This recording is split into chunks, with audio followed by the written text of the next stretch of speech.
साथियों नमस्कार। रात्रि का निशब्द अंधकार हमारे मन में भय पैदा करने के लिए काफ़ी होता है। जब हम रात्रि में कहीं जा रहे होते हैं तो अंधेरे के साथ साथ आने वाली विभिन्न प्रकार की रहस्यमयी आवाज़ें हमारे डर को कई गुना बढ़ा देती है। कल बारिश के बाद जब मैंने इस प्रकार की आवाज़ें सुनी तो मैंने आवाज़ का पीछा करने का निश्चय किया। 3-4 प्रकार की आवाज़ें अलग अलग जगहों से आ रही थी।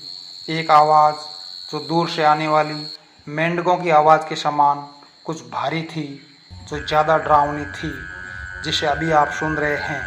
मैंने इसी आवाज़ के स्रोत को ढूंढने का निश्चय किया। ये आवाज़ मेरे घर के सामने स्थित लॉन से खेजड़ी के पेड़ के पास से आ रही थी। काफ़ी ध्यान करने पर पता चला कि ये भयभीत करने वाली आवाज़ लॉन के घास के अंदर से आ रही है। तब मुझे सुकून मिला कि हो न हो यहाँ पर कोई न कोई कीट या कीड़ा ही होगा। मैं बैठकर उसे खोजने लगा। तभी मोबाइल के प्रकाश में आवाज़ गायब हो गई, पर थोड़ी देर बाद फिर शुरू हो गई। मैंने पेन गड़ाकर सही जगह का पता करना चाहा, पर पता नहीं चला। आवाज़ लगातार आ रही। फिर मैंने खुरपी से उस जगह को खोदना शुरू किया, पर काफ़ी प्रयास करने पर भी वे कीट नहीं मिला। इससे मैं थोड़ा भयभीत हो गया कि आखिर आवाज़ का स्रोत कहाँ गायब हो गया। दोस्तों, घबराने की कोई बात नहीं है। इस प्रकार की डरावनी आवाज़ें बरसाती कीटों की होती है, जो वर्षा होने पर इस प्रकार बोलकर या अपने पंखों से ध्वनि उत्पन्न करके अपनी खुशी जाहिर किया करते हैं। फिर मैंने उसे यहाँ पर ढूंढना बंद कर दिया। वे दूसरी तेज़ आवाज़ की ओर बढ़ा। ये आवाज़ चारदीवारी के पास लगे हुए तुलसी के पौधे में से आ रही थी। ये बहुत तेज़ आवाज़ थी। काफ़ी ढूंढने पर भी यहाँ वे कीट दिखाई नहीं दिया। तब मैं अगली आवाज़ जो सिंगोनियम की बेल से आ रही थी, वहाँ पर भी मैंने काफ़ी छानबीन की, पर सारे प्रयास व्यर्थ हुए। यहाँ से जब मैं चौथी आवाज़ की तरफ बढ़ा तो अचानक मुझे एक छोटा बिल दिखाई दिया, जिसके मुंह पर एक कीट बैठा था। रोशनी देखते ही वे अंदर चला गया। मैंने उसे बाहर निकालने की काफ़ी कोशिश की, पर वे बाहर नहीं निकला। तब मैं पानी लेकर आया। वे बिल में पानी डालने पर वह कीट बाहर आ गया। ये काफ़ी डरावना कीट था, जो बड़ी बड़ी आंखों से मुझे घूर रहा था।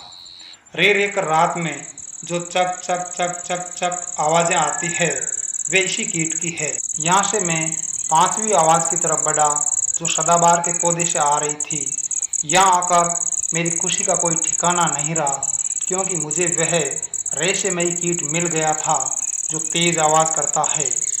ये काले रंग का कीट जो आप देख रहे हैं, ये उन कीटों में से प्रमुख कीट है जो रात के सन्नाटे में भय पैदा करने वाली आवाज़ें पैदा किया करता है। देखिए, इसके पीछे इसके बच्चे हैं। वे खतरे को सामने देखते ही इसने बड़ी चतुराई से बिल को मिट्टी से बंद कर दिया है। अचानक एक बहुत तेज़ आवाज़ ने मेरा ध्यान केंद्रित किया। मैं उस आवाज़ की तरफ बढ़ा। काफ़ी ढूंढने पर मुझे उस आवाज़ का स्रोत मिल ही गया। मैं इस छोटे से कीट को देखकर हैरान रह गया। ये कीट अपने पंखों से रात्रि में भयभीत करने वाली आवाज़ उत्पन्न कर रहा था। वाह, प्रकृति ने कैसी कैसी अद्भुत रचनाएं इस धरती पर उतारी है। इस प्रकार के अनेक कीट पतंगे हैं जो ध्वनि उत्पन्न करते हैं। ये किसानों के मित्र कीट हैं, जो फसलों को नुकसान पहुंचाने वाले कीटों को खाते रहते हैं। इनसे डरने की कोई आवश्यकता नहीं है। इसी प्रकार के प्रकृति के पर्यावरण से संबंधित नए विषयों पर वीडियो प्राप्त करने के लिए मेरे चैनल को सब्सक्राइब अवश्य करें। बहुत बहुत धन्यवाद।